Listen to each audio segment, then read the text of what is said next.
So, this has been just 3 wonderful presentations. For those who drink, I think we need a lot of drinks right now. I do, before I start, I want to just thank Herb Magidson, who, of course, would not introduce himself other than saying he was a former president of the JLC.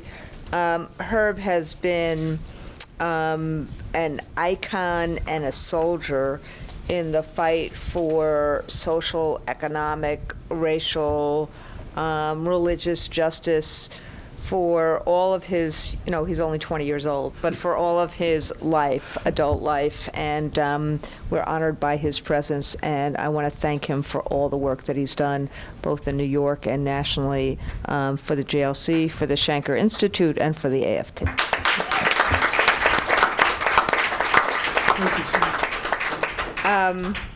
And he taught me a whole lot.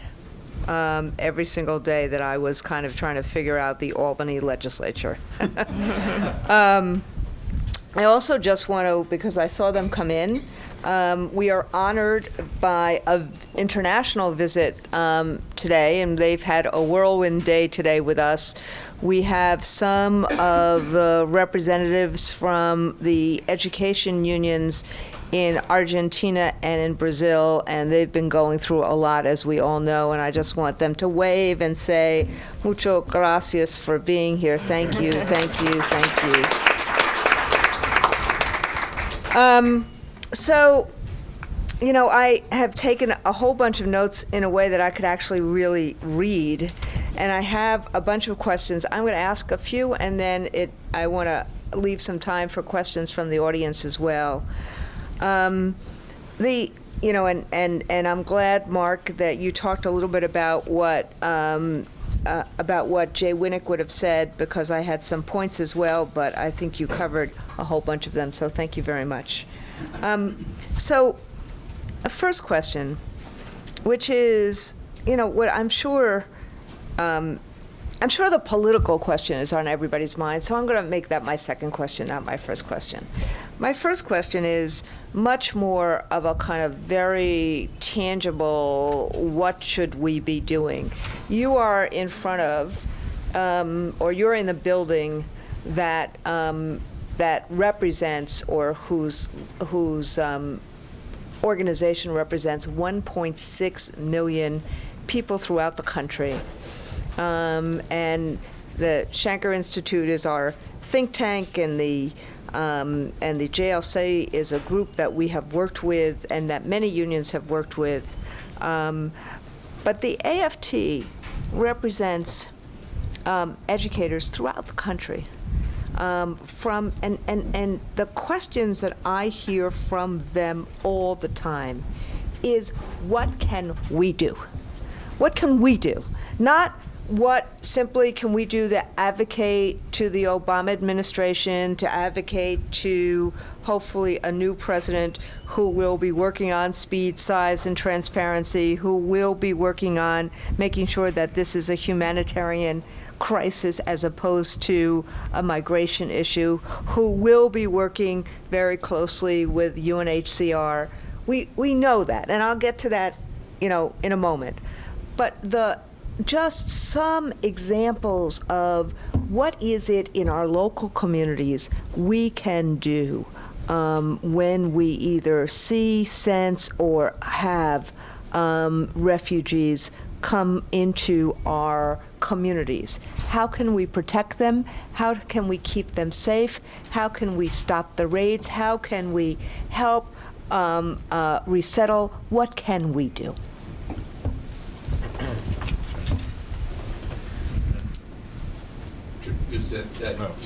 Yeah, I mean, there are so Although many. They are better, Leo, than they were.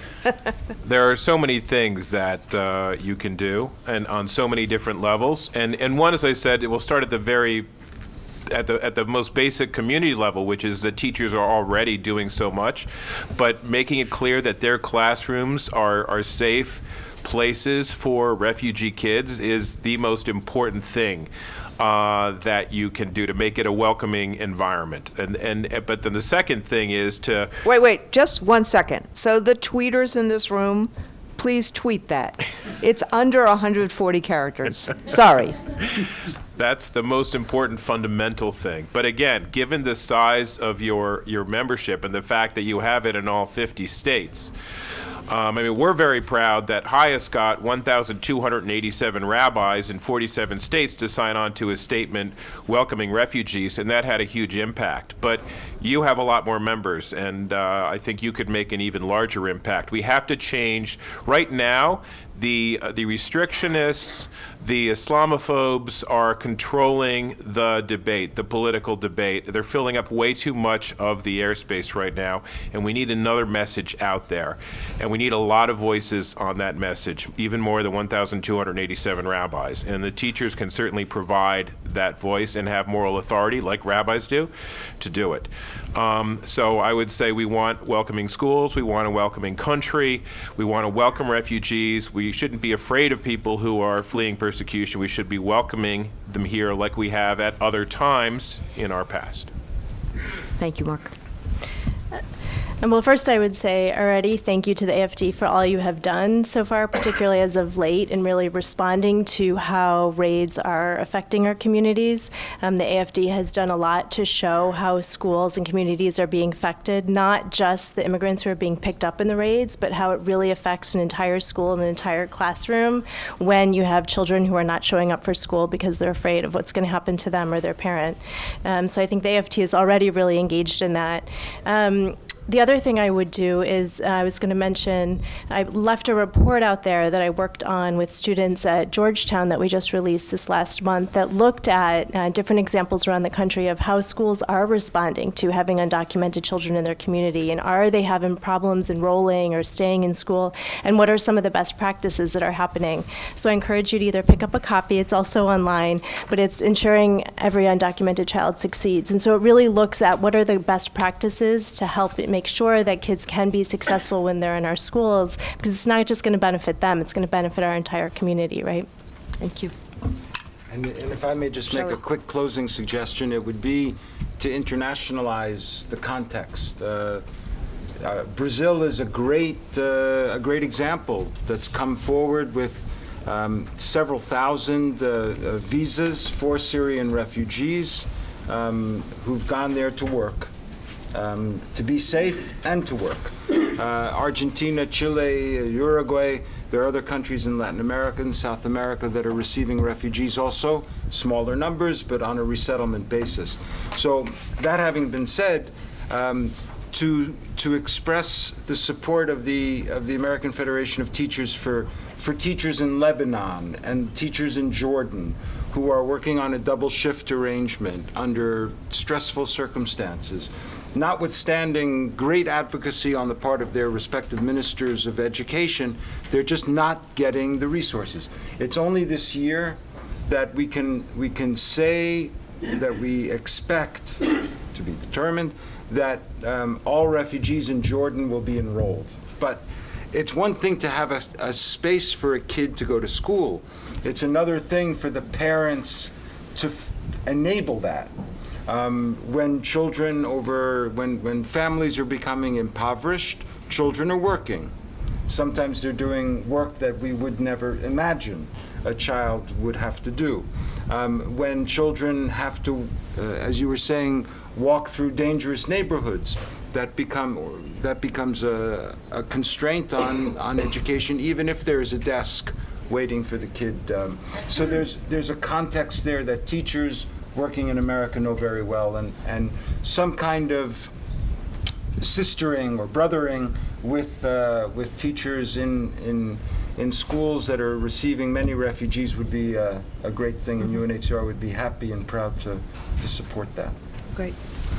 So as all of you were speaking, I was thinking about the work that we had done. I was giggling as Mark was speaking because I know one of the rabbis who signed that letter. But I was, but I was thinking one of the most effective things that we did as an education community was fight on child labor. And I'm wondering if that, and I'm looking I think at Jennifer directly, is that a good model in terms of the kind of, and Mark, is that a good model in terms of the advocacy? Because I think part of the film that you showed, I think getting into people's souls, part of, and that we'll get to my next question, but part of what I think has been missing, and that's why I'm kind of driving at this, is how do we get into people's souls? Because we get into people's souls, it will change people's minds and it will change people's behavior. And so I'm thinking if, I'm sure you were all involved in some way or another in some of the real work that we did in terms of child labor. And was that a good paradigm in terms of advocacy, or do we need something different?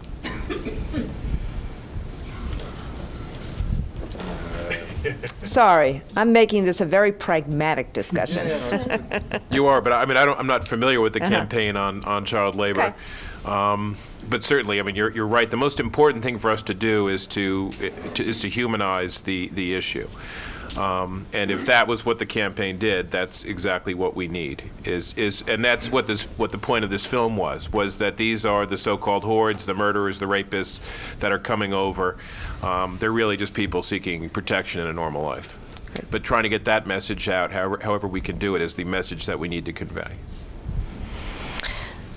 I think the idea of making the conversation less about immigration, which is, kind of a no-win conversation right now, and really making it about children in our communities is going to be the way to go. I think, what the teachers have done, particularly in North Carolina, talking about the effects of the raids. They're talking about, U.S. citizen kids who are worried their parents are going to get picked up, are going to the nurse's office every day with headaches or stomach aches because they want to go home early so they can make sure their parents are still there. That's a story every person can relate to, and it doesn't make it necessarily about immigration. It makes it about humans and human beings, and the idea of empty chairs in classrooms. Nobody wants to see that. Again, it kind of takes it away from this immigration debate and humanizes it and really makes it about the kids in our communities. So my last question, this is a hint for everybody else who want to ask questions, is that, as we all, how do I ask this? I think that those humanists in our country, those soldiers and fighters for social and economic justice, those fighters for refugees, those fighters for DACA and DAPA, those fighters for immigration rights, I think we are actually in a state of shock by not by the fact that a Donald Trump or a Ted Cruz or others could practice Islamophobia or could seek to police Muslim neighborhoods or could, talk about building a wall and, that the Mexicans were going to actually pay for the wall that we built. I think that the shock, to be blunt, is how far these folks got in this election process right now, and that they are on the cusp. Donald Trump has, in my judgment, as much as I'm totally biased, as good a shot as Hillary Clinton at being the next president of the United States of America. And so I kind of would ask you to unpack this a little bit for us. In terms of why, we can, I know many of the people who are in the room, we can all, probably very rhetorically talk about how the xenophobia is wrong, how the racism is wrong, and we can do all that. But you have all been very engaged and involved in these battles for many years. Why do you think that this is happening in America this way, and that Trump has gotten, so why do you think? Two, why do you think it's happened, that Trump has had this kind of resonance? And what do you think we do about it? Can I start? Yeah, please. I want to start because I'm speaking as a UN official, so I'll let Mark and Jen continue with their views on the second part of your question. But as an avid TV watcher, I was watching the news as old ladies in wheelchairs were being carried across railroad tracks and through muddy fields of Croatia and Macedonia and Serbia on their way to Germany, where kids were, we were all watching it, right? On CNN and on CNN and on CNN, to name some other stations as well. And that was juxtaposed against the discussion about refugee resettlement in the United States.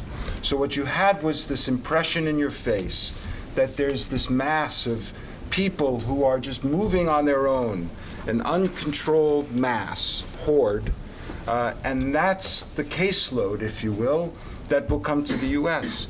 And it was against that backdrop, against that visual thunder, that people were saying, well, no, of course not. We don't want that. And the politicians were stoking the flames. There were not images, on the other hand, of a Department of Homeland Security official sitting for an hour and a half across the table from a refugee who was identified by UNHCR, who needs resettlement with their family because of XYZ. That we had to put in graphs and memos and talking points, but it never got out there because it wasn't as visually stunning. And I think that engraved already an impression that is hard, that reinforced the notion that this was an uncontrolled, massive group, even though the kids were blonde and blue-eyed. It still gave the impression of something uncontrolled and threatening. So Thank you. I'd pin the finger on the media to a large extent. Yeah, no, I totally agree with that. There's a lot of fear out there, and the fear is understandable because it is a lot like the 1920s, but the difference is in the 20s they didn't have the internet and they didn't have CNN, so it's even more intense than it was. And now ISIS is being brought into people's living rooms, the violence in Central America is brought into people's living rooms, and people are afraid that we don't want those problems coming over here. And they think that they don't understand the people that are coming here are fleeing those problems, not bringing those problems with them. That's certainly been the experience over American history. Refugees don't bring problems here, they enrich our country, but that's not understood. But there's a lot of fear, but where we can really blame the politicians is that they are exploiting that fear like we've never seen it before. Like I've never seen in my lifetime, certainly. And just as one example, you don't need an example even with Donald Trump because he does it every day, but with Ted Cruz. Ted Cruz kept repeating an allegation in television commercials during the primaries that Senator Rubio supported a law, and this is a quote, that would have allowed President Obama to bring in ISIS terrorists as refugees. I mean, that's absurd. I know exactly which legislation he was talking about. That's not what it would have done. He was corrected on PolitiFact. He was corrected. He was given 4 Pinocchios for that remark. He was corrected again and again and again. But it didn't matter. He kept making that same allegation over and over again because it just sounded so good as a soundbite. So the politicians are just playing on those fears, like the 31 governors who declared within 24 hours that their states were off limits to Syrian Muslim refugees. So the problem is you have fear, which is understandable and legitimate, and instead of having politicians talk about reality and what we're doing to protect ourselves, they're telling Americans they're in danger because of these foreigners who are coming over here to hurt us. And at the same time, they are trying to confuse them by talking about the situation in Europe, which is very different than the situation of bringing refugees over here, refugees that are vetted and interviewed, because again, as an accident of geography, the problem in Europe is a very different problem than the problem that we have, but they're very much trying to conflate those. Thank you. The only other thing I would add is I referenced Obama and the media and a lot of people talking about the crisis at our border. And I think that has this image of we're being overrun, people are going to come get us, these other people are coming after us. And I think it's about changing the narrative. I mean, the crisis is in Honduras. The crisis is in El Salvador. There's no crisis on our border. 68,000 kids in the United States, that's not a crisis, right? The crisis is we were locking them up in tiny Border Patrol facilities on our border. The crisis is we're raiding their homes in the middle of the night. So I think, we all have to be very careful with our language and really make sure that, we're not only humanizing, but putting the attention where the attention really deserves to be. Okay, so I have 3 questions from the audience. And so I'm going to ask these 3 questions, and then any more? 1 more. Okay, 4, and then I'm going to ask these 4, and then I'll do some summary remarks, and I'm so, thank you, all of you, for doing this. Jennifer, you said that immigration is a no-win issue in the United States right now. But is it possible to address the refugee issue without taking on the immigration issue? Aren't there, and even though it would be, separate, aren't we actually taking on the threats that arise in both, meaning that people come here to this country because of, in many respects, racial and religious discrimination? I think that's a great question. Yeah. I mean, I think that's probably what, we all do every day, is really try to separate, this idea of refugee and this, international commitment to protection from migration. I talked about, my remarks, it's really hard to separate what is persecution and how would that be separate from an economic migrant, and why are some migrants good and some migrants bad, or why are some criminals and some are not, and what's a civil violation versus a criminal violation. It gets really tricky, and so what I think we need to do is keep elevating the conversation to really thinking about the country's fundamental, not only our history, but our fundamental values. And when you just think about it in our fundamental values, family reunification, right? On both sides of the aisle, everyone believes in family reunification, right? But when you talk about whose families are important and whose families matter and need to be reunified, that's where the disagreements are. And so I think it's really trying to get back down to that and keeping the conversations about that. And I think that's going to take us where we need to go, even if we're not quite ready to do what we were on the verge of doing, is having, real comprehensive immigration reform that may help relieve some sort of pressures in terms of people seeking protection, but would drastically change the dynamic and the conversation of immigration in our country. I don't know if you want to add to that. Yeah, I would just add one thing, which is that in the Central American crisis in particular, I mean, Highest has done very much that. My organization has very much focused on our identity as a refugee organization and tried not to deal with the migrant issue. But that being said, the Central American crisis is very much interlinked with the failure of this country to address comprehensive immigration reform. Because with the Central American families and kids that are coming over, there's a definite push factor, which is the fact that they're fleeing violence like we've never seen before. But there's also a pull factor because so many of them have family here. And they have family here that have lived here for 15 years, 20 years, but can't live here legally, or living here underground, so they can't do anything to reunite with their kids who are in danger or their relatives who are in danger in Central America, because we haven't had anything to address the undocumented population since 1986. While you're hesitating, let me muddy it further. I mean, there's we've put out a paper, and I'd be happy to share it with Vicki. I don't know if there's a way to get it further distributed, but really the issue of terminology is so important, and we even had to come out with a paper to distinguish what is a refugee and what is a migrant. I mean, vulnerable migrants have rights. Everybody has rights. So there's no question about the rights that vulnerable migrants, the laborers from West Africa that got caught up in the Libyan civil war, for example, or who got caught up in Nepal at the earthquake. They're vulnerable migrants, and consular action needs to be taken, and sometimes that's difficult, and international organizations and states can support that and should. The obligation to protect a refugee is codified in international law, and there is a fundamental distinction to be made there. Not a hierarchy. I mean, we want to help vulnerable migrants, and we should, but we have to keep the doors open for refugees, and we have to accommodate that obligation somehow through domestic law and policy.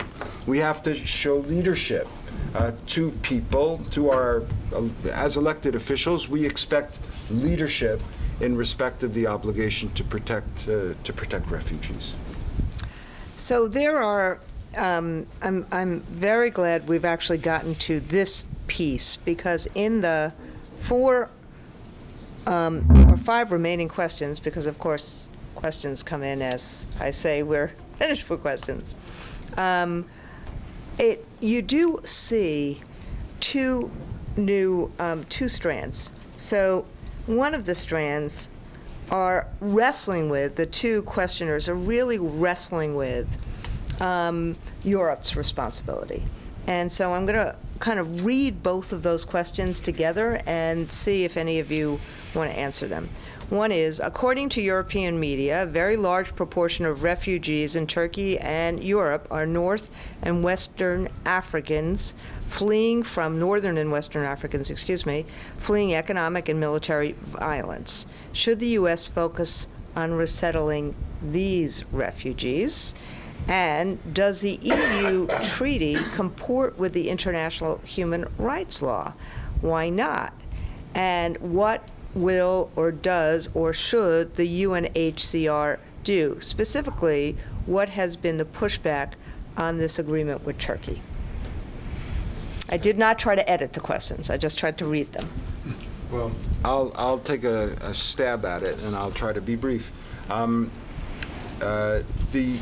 The EU agreement with Turkey discriminates by nationality, right? So I mean that's one of our. When we're looking at refugees, we don't discriminate by religion. We don't resettle Christian refugees more than we do Muslim refugees. We look at the story of the individual, their context, their needs, and the opportunities for resettlement. And similarly, states should not be screening by nationality at the border posts and then saying, well, you're Malaysian, therefore forget about it.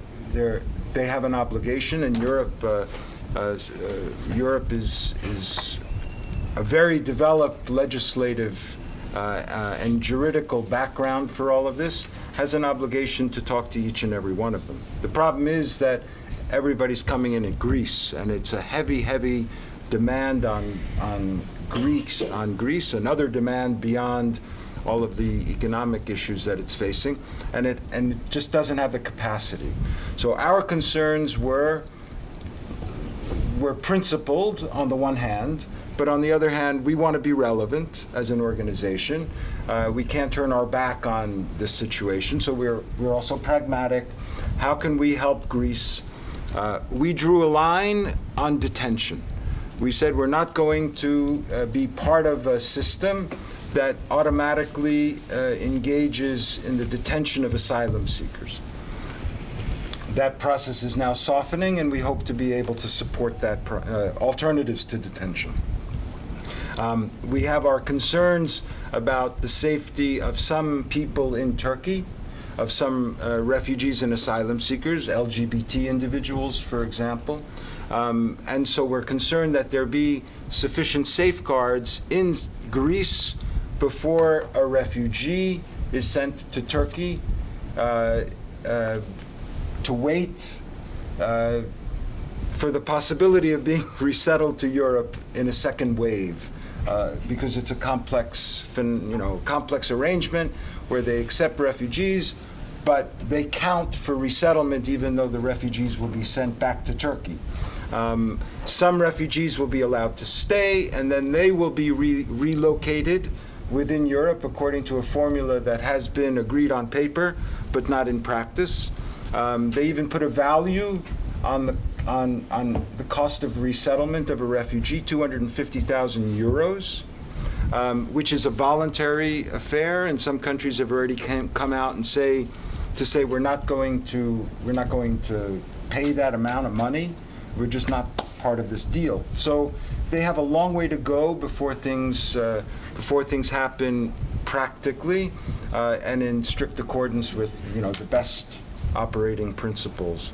The folks that came from West Africa, and it's the same principle, because they came from West Africa, from Nigeria or elsewhere, from Mali and Senegal, the assumption is that they're migrants and that they're not refugees. Yeah.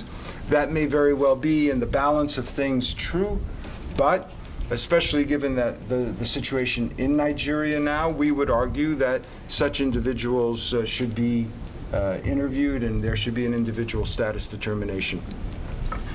We have to be pragmatic. We can't interview necessarily everybody, so there are ways to discern whether there's a well-founded claim, and that's what we would expect states to do.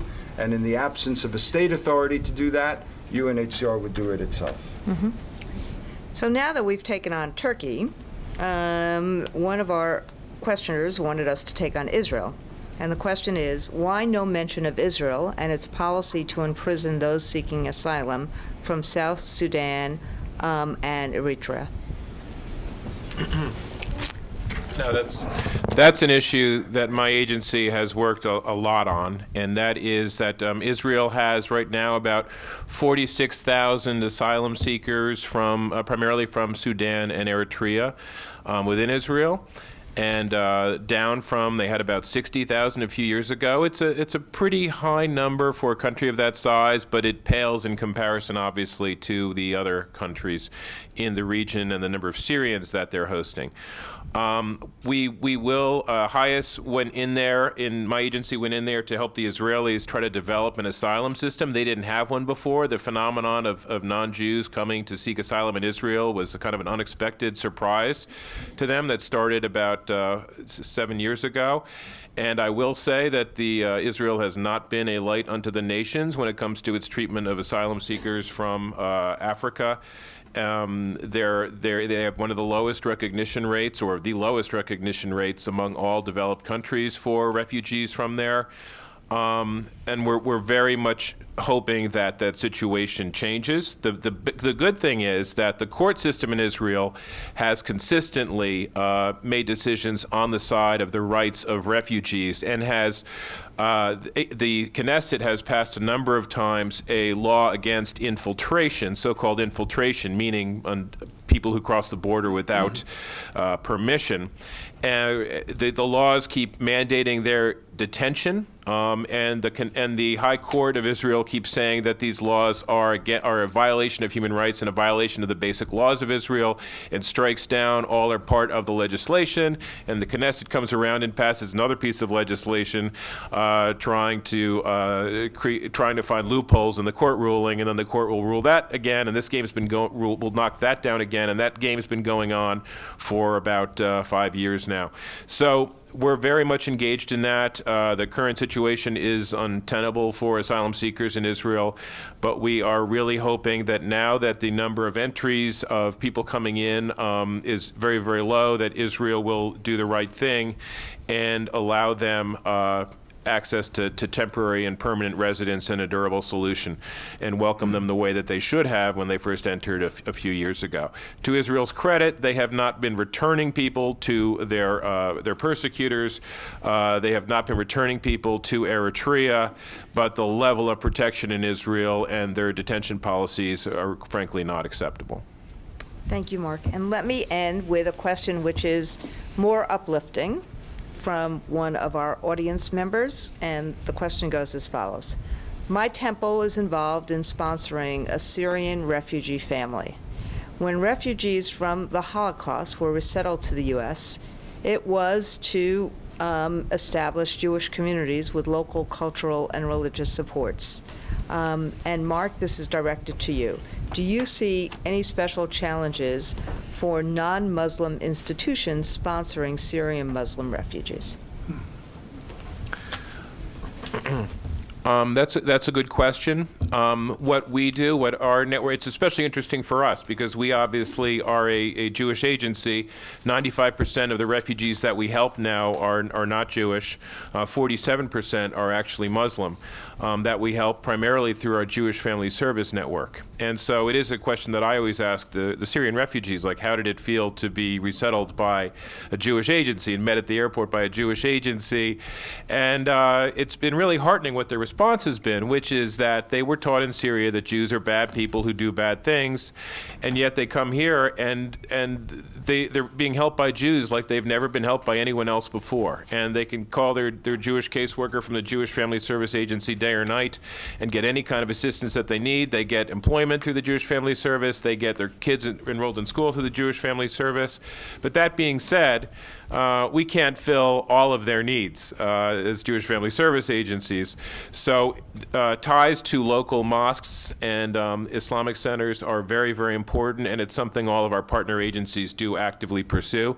And those partnerships we're always talking about, Jewish-Muslim dialogue, but this is so much more important because this isn't just a dialogue. This is actually Jews and Muslims and Christians working together to find solutions for refugees who are Muslims and who are of all faiths.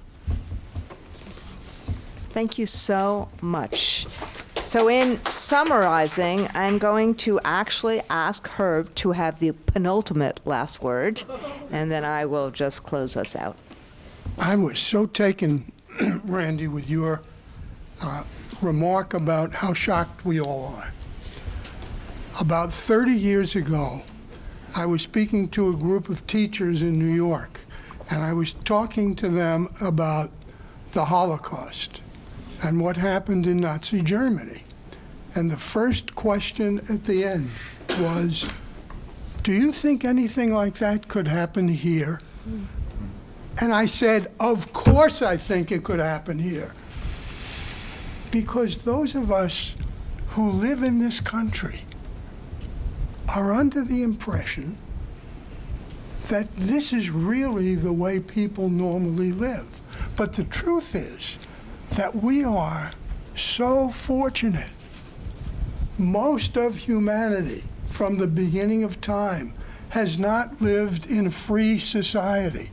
Most of humanity lives under dictatorships. There was a book a number of years ago that talked about the number of people who are killed in world wars and other wars between nations in the 20th century. And guess what? There were more people killed by their own governments during that time. Think of Mao, think of Hitler, we can go, think of Stalin, than in wars. But we are incredibly fortunate. And one of the problems is that we are shocked by what we see happening in our own country. We have no time to be shocked. We have no right to be shocked. We have a need to be passionate against the things we see going on in this country. We need to passionately engage, forgive me, the Trumps of our country, with the consequences of his ideas. We talk about Trump. We don't talk passionately about the consequences of Trump that can happen in this nation. We cherish our freedom. And when we see what's going on in other parts of the world, we say, thank God I live here. We better be passionate. That's part of it.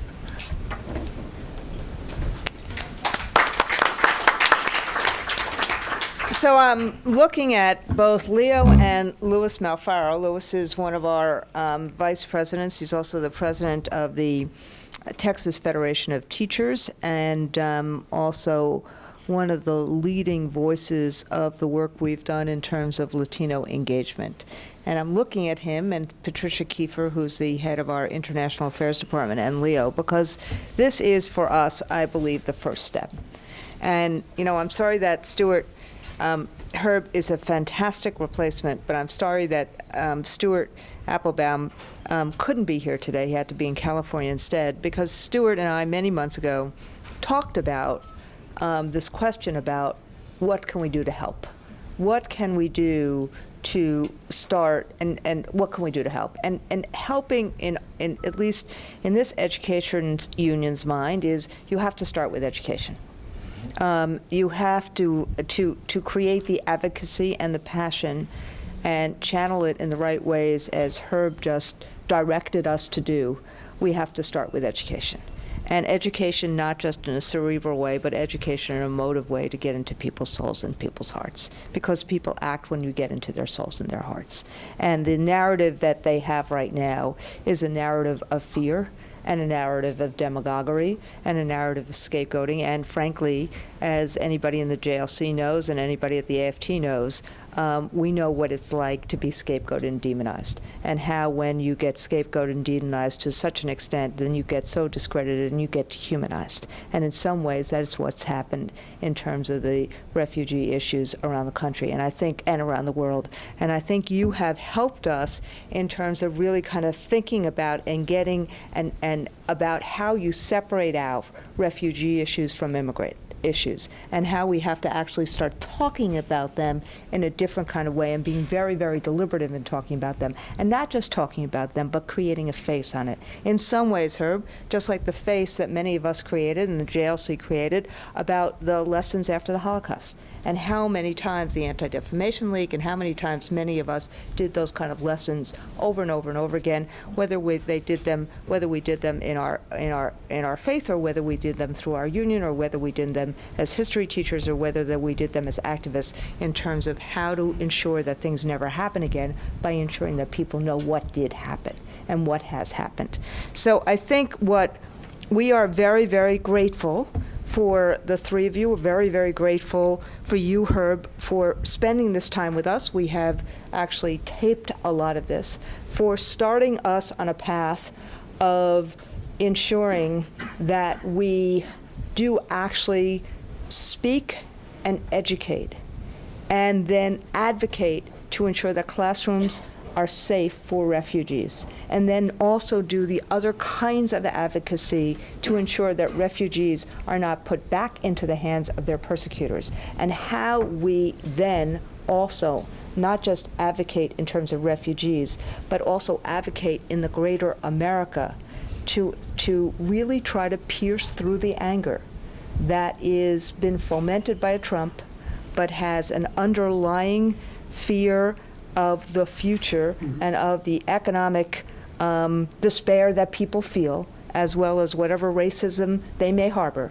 We need to actually pierce through that anger to get them to meet, as we often say about children, we have to meet people where they are. We have to meet kids where they are in order to move them to a different place. So you've given us a very, very, very, very big agenda on top of our already very big agenda.